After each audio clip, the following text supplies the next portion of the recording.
This skit has gotten some attention. Watch this. I'm gonna order a beer. You want one? No, I'm good. I just got out of rehab. Right. Okay. So, how's Samantha? How's married life? Oh, I didn't tell you. We got divorced. Oh.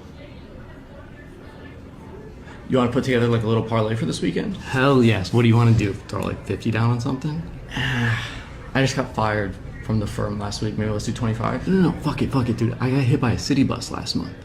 All right, the settlement money just came in. I got you. Yeah?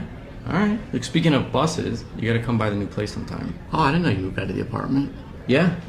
Moved into a little cabin up in Phoenicia about 4 years ago, and then like this past winter that burned down. So now I'm just living in like an old school bus down on the side of Highway 29. Oh shit, they have a good diner. Yeah, Phoenicia Diner. Yes. Dude, yes. Have you tried the fucking Yeah. the French toast? Yes. Fuck. Yes. Fuck, dude.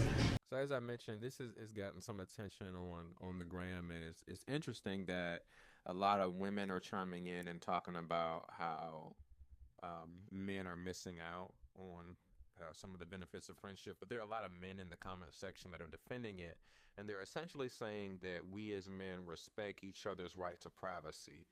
In the clip, the men are respecting the other man's right, even though it's the same character, to not talk about those subjects any further, to just mention it and leave it at that.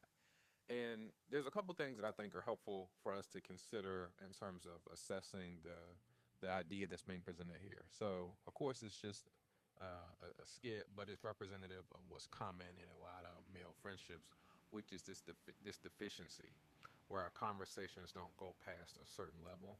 And I'll admit, it's fine if you don't want to go there with certain people.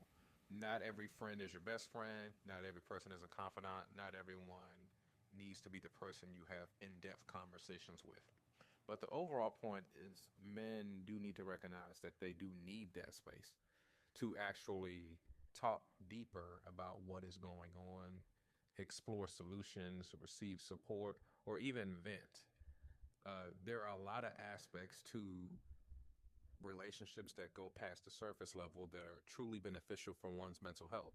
And in all honesty, even as a proponent of counseling and therapy, there are many people who are in counseling and therapy because their friendships, particularly men, look like this clip.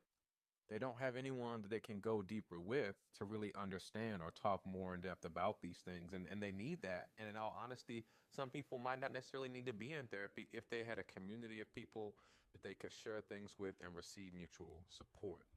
In addition to that, it's important for men to understand that if they do decide to open up, that place is not solely reserved for your romantic partner. A lot of times we'll have friendships like this clip, be friends for 20 years and never go past that surface level in terms of conversation, end up feeling lonely, but not really having any other male friends to open up with. And then we just dump all of that on our romantic partner, namely the woman in our life. And while that is a space where you can bring your full self, some of the downsides of that is she ends up being overwhelmed by playing the role of lover, friend, therapist, and in some cases mother, because you haven't had those more in-depth conversations in other relationships, to include with your dad, your mom as well. So I'll say, rather than being defensive around this clip, just open yourself up to the idea that more in-depth conversations would be beneficial. Doesn't mean you have to do it with everybody, but it's definitely important for your own well-being.